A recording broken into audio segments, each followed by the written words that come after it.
What is going on, guys? Jack95 Gamer here, and I'm back with episode 41 of my QPR career mode. Before we get into this episode, guys, if you could smash that like button, and if I hit the amount of likes I want to hit, I will upload again tomorrow.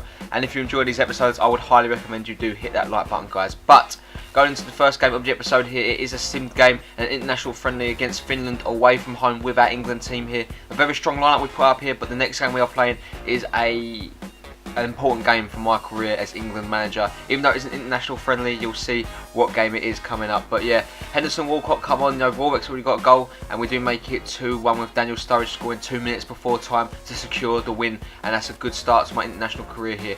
And Sandro comes into the office there and he said, "Thanks, boss, for getting a look into the first team again," which I'm more than happy to do because Sandro is a great player, and I'm happy that he's happy. You know, at 26 years old, he's a solid centre defensive midfielder.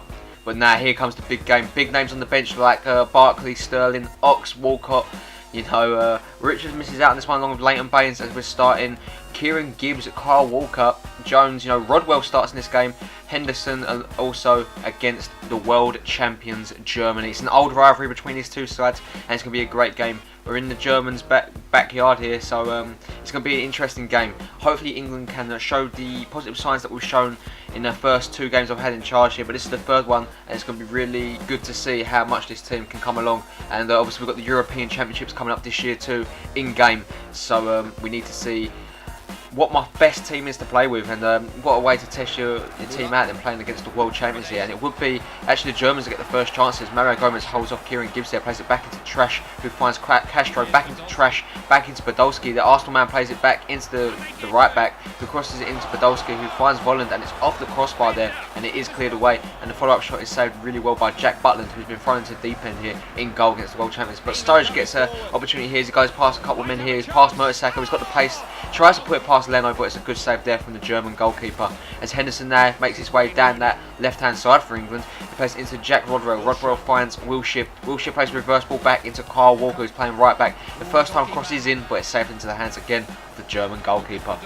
Germany now looking to hurt us now as they come forward with Lucas Podolski, a backheel, a tidy backheel into Bender, who finds Gomez back to Bender. Bender puts it over the top into Podolski with the first time volley, and again produces a good save there from Jackie Butland.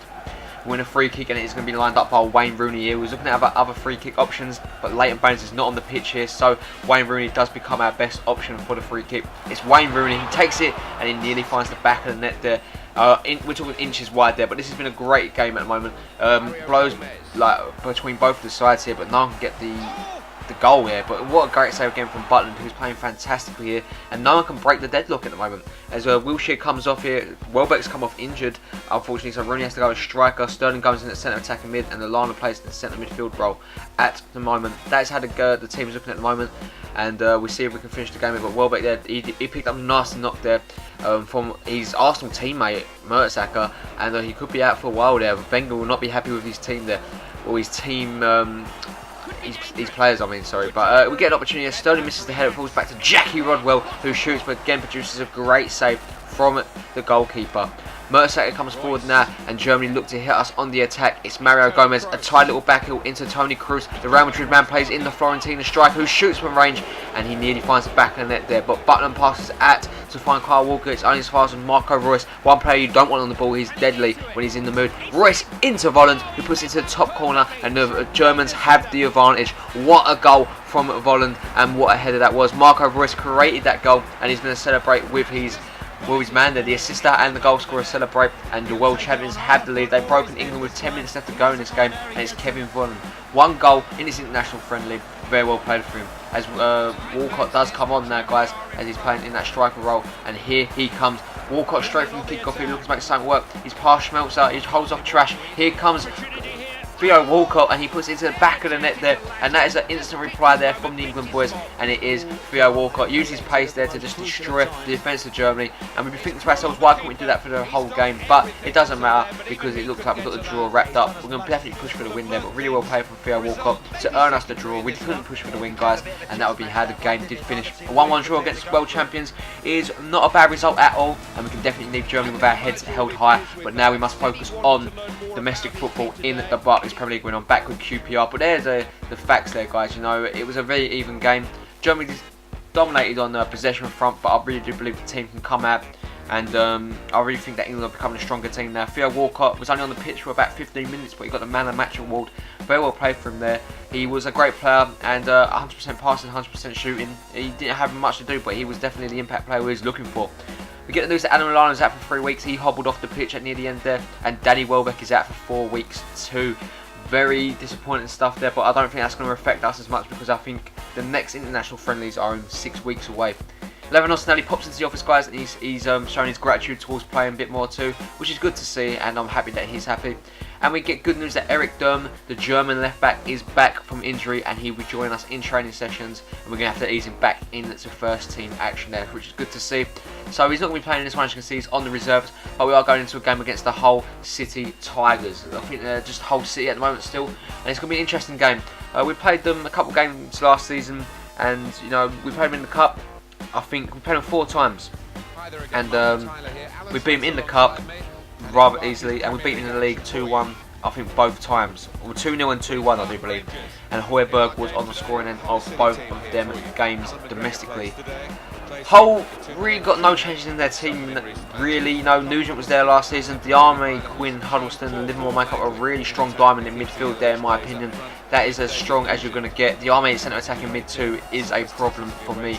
But it would be us that gets the first attack of the game as Robertson plays in Banu Mazak. Banu Mazak onto the ball, plays it into Tielemans. Tielemans opens his body up there and tries to get the shot away. He does, but that's way off there from the Belgian man, and that's a poor effort. And bearing in mind, guys, we're still unbeaten in the league, and after last episode it was a poor run of games, you know, 2 draws.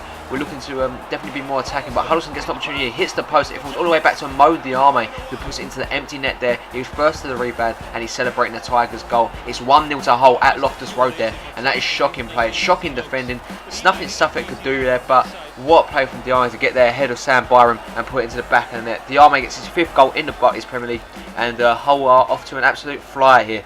24 minutes in, we win the ball back though, and Bentaleb is in possession of it. He's bringing the team forward, he plays it into Banu Mazak. Banu Mazak does find Poloski, who uses his strength to hold the ball there ahead of Maguire.